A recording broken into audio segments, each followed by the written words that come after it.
Merci, Madame la Ministre. La parole est à Madame Marie-Georges Buffet. Vous avez la parole, Madame la Ministre. Madame la Ministre des Sports, le mouvement sportif subit également les conséquences de la pandémie. Pourtant, durant le confinement, la pratique sportive est apparue comme un besoin essentiel de l'individu. Qu'il soit amateur ou professionnel, c'est l'ensemble du sport français qui affronte cette crise. Bien sûr, des enseignements seront à tirer. Le sport professionnel a besoin pour sa survie même de plus de diversité et de régulation dans ses ressources financières. Mais c'est la situation des fédérations et des clubs, le terreau de la pratique sportive, qui fonde ma question. En effet, les fédérations et nombre de clubs voient leur trésorerie mise à mal, n'ayant pu organiser les événements qui assurent leur financement. Les initiatives municipales permettant aux clubs d'accueillir les parents, les licenciés pour recueillir leur adhésion sont supprimées. L'accès aux aides de l'État visant les petites entreprises leur est quasiment fermé. Comment les clubs amateurs vont-ils boucler leur budget et comment vont-ils conforter et conquérir des pratiquants et des pratiquantes? L'avenir du mouvement sportif, le développement des pratiques se joue maintenant. Nous devons préparer la rentrée de septembre en 2 temps. Un premier temps qui est celui de l'urgence, en s'assurant qu'aucun club ne ferme à cause de la crise. Un fonds d'urgence ne doit-il pas être mis en place pour cela, à l'instar de ce qui a été fait dans d'autres domaines? Puis, dans un second temps, un plan de relance de la pratique sportive pour la rentrée de septembre est à bâtir. Les responsables fédéraux craignent un nombre de licenciés en baisse du fait de la période de crise sanitaire que nous traversons. Lever les freins à l'envie de reprendre le sport, cela peut être un beau défi.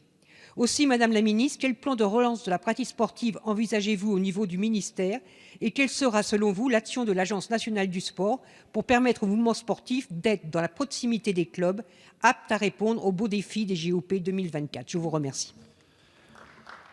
Merci, chers collègues. La parole est à Madame Roxana Maracineanu, ministre des Sports. Merci, Monsieur le Président, Mesdames et Messieurs les députés. Madame la Ministre, chère Marie-Georges, je viens d'une association comme sportive, comme dirigeante bénévole et j'ai aussi été salariée associative. Je sais combien nos clubs créent le lien social et contribuent à faire société. Et faire société aujourd'hui, nous en avons besoin plus que jamais. Je partage donc votre attachement à notre formidable tissu associatif sportif.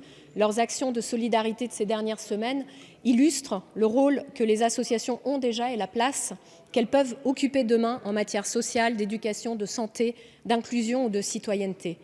Je me suis battue pour qu'elles soient protégées pendant cette crise. Notre gouvernement leur a ouvert tous les dispositifs de soutien, fonds de solidarité, chômage partiel, exonération des charges, comme pour n'importe quelle entreprise en France.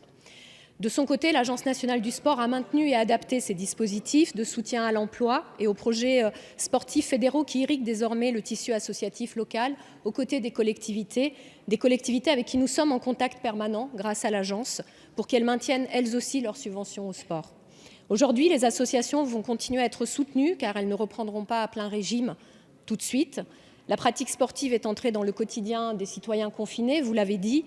Elle va devoir affronter le challenge d'une reprise en groupe, dans un club, dans une équipe, le sport qui se regarde à la télé, celui qui se vend, celui qui, grâce à vous, Madame Buffet, rapporte de l'argent au sport qui se pratique, au sport pour tous. Et aujourd'hui, en grande difficulté, il faut l'aider lui aussi à se relever. Nous préparons déjà un plan de relance du sport en cohérence avec les projets des territoires. L'enjeu sera de remettre les Français en mouvement pour bouger et s'engager, garder captifs les fonds privés investis dans le sport, sanctuariser les subventions publiques dédiées au sport et travailler à ouvrir des portes nouvelles à nos associations.